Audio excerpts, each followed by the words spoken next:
دوستو بگ سوچو میں خوش آمدید۔ میانمار یا برما کے روہنگیا باشندے جن میں اکثریت مسلمانوں کی ہے، دہائیوں سے دربدر ہیں۔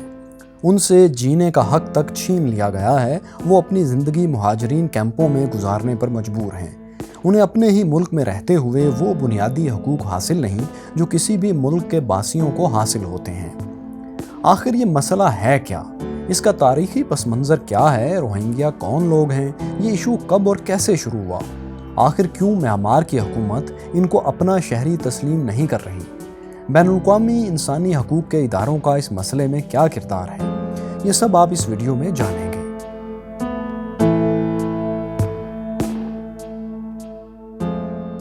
دوستو 19ویں صدی میں ہونے والی اینگلو برمن وارز میں برما کو شکست ہوئی اور برما باقاعدہ طور پر برٹش انڈیا کا حصہ بن گیا۔ اس دوران برطانوی حکومت کی پالیسیز نے بنگال سے ہجرت کر کے برما آنے والوں کی حوصلہ افزائی کی۔ روزگار کے حصول کی غرض سے ایک بڑی تعداد میں ہندوستانی لوگ ہجرت کر کے میانمار کی راکھائن اسٹیٹ اور دوسرے علاقوں میں آ کر بسنا شروع ہو گئے۔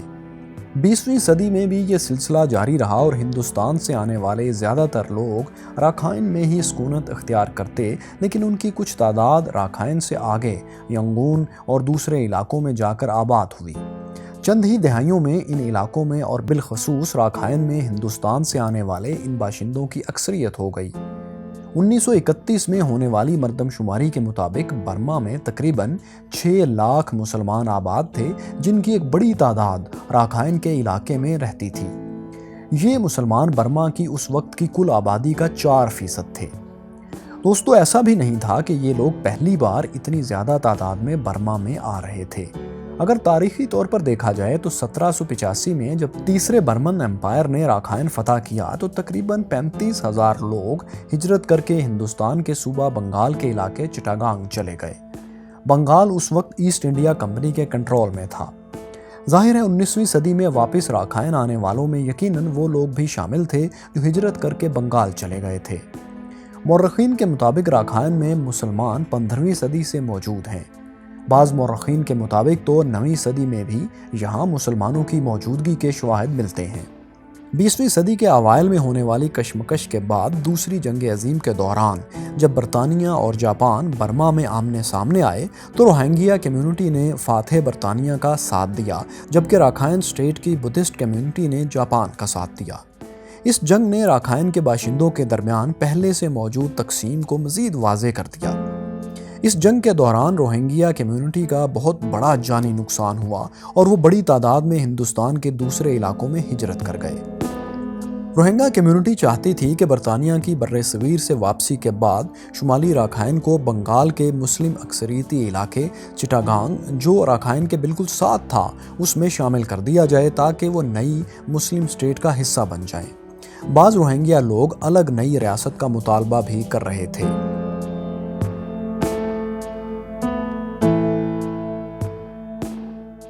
ہندوستانی غیر مذہب کے لوگوں کا بڑی تعداد میں آ کر برما میں بس جانا وہاں کے مقامی باشندوں کے لیے سخت تشویش کا باعث تھا۔ بنگال اور دوسرے علاقوں سے آنے والے یہ لوگ نہ صرف ان کے روزگار، وسائل اور جاگیروں پر قابض ہو رہے تھے، بلکہ برطانوی حکومت نے انہیں اعلیٰ عہدوں سے بھی نوازا۔ ان ہجرت کر کے آنے والوں میں زیادہ تر لوگ مسلمان تھے۔ ان لوگوں کی وہاں کی مقامی خواتین سے شادیاں بھی ہوئیں، جس کی وجہ سے راکھائن میں مسلمانوں کی تعداد میں مزید اضافہ ہونا شروع ہوا۔ یہ بات بھی بدھسٹ کمیونٹی کے لیے ہرگز قابل قبول نہیں تھی۔ میانمار میں چونکہ بدھسٹ اکثریت میں ہیں، اس لیے وہ ان ہجرت کر کے آنے والے لوگوں کو اپنے لیے خطرہ بھی سمجھنے لگے۔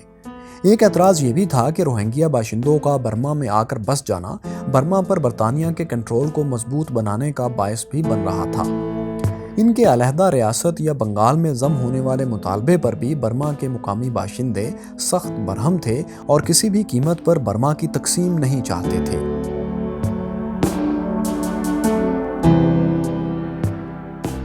1948 میں میانمار نے برطانیہ سے آزادی حاصل کر لی۔ آزادی کے بعد قوم پرست تحریکوں نے جلتی پر تیل کا کام کیا اور یوں مقامی باشندوں اور روہنگیا باشندوں کے درمیان عداوتیں بڑھتی چلی گئیں۔ انہوں نے حکومت کی پالیسیز کے خلاف احتجاج کا اعلان کرتے ہوئے مزاحمتی تحریک کا آغاز کیا۔ ان کا مطالبہ تھا کہ ان کو شہریت کا حق اور مساوی حقوق دیے جائیں۔ لیکن میانمار کی حکومت نے ان مطالبات کو طاقت کا استعمال کرتے ہوئے کچل ڈالا۔ 1952 میں میانمار کی حکومت کی جانب سے پہلی بار نیشنل رجسٹریشن کارڈز کا اجرا شروع کیا گیا تو روہنگیا باشندوں کو شہریت دینے کے حوالے سے پس و پیش سے کام لیا گیا۔ 1962 میں میانمار میں ملٹری گورنمنٹ آ گئی اور روہنگیا باشندوں کے لیے حالات مزید خراب ہو گئے۔ حکومت نے ان کو قومی شناخت کے لیے ایک خطرہ جانتے ہوئے ان پر عرصہ حیات تنگ کر دیا۔ ان کی سیاسی اور سماجی تنظیموں پر پابندی لگا دی گئی اور ان کی تجارت کو نیشنلائز کر لیا گیا۔ 1978 میں میانمار کی فوجی حکومت نے آپریشن کنگ ڈریگن کا آغاز کیا۔ ویسے تو یہ ایک ملٹری آپریشن تھا جس کا مقصد ان تمام لوگوں کی چھان بین کرنا تھا جو غیر قانونی طور پر برما میں مقیم ہیں، لیکن اس آپریشن کا اصل ٹارگٹ راکھائن اسٹیٹ میں بسنے والے روہنگیا کمیونٹی کے لوگ تھے۔ اس آپریشن کے مظالم کے نتیجے میں تقریباً 2 لاکھ روہنگیا باشندے ہجرت کر کے بنگلہ دیش چلے گئے۔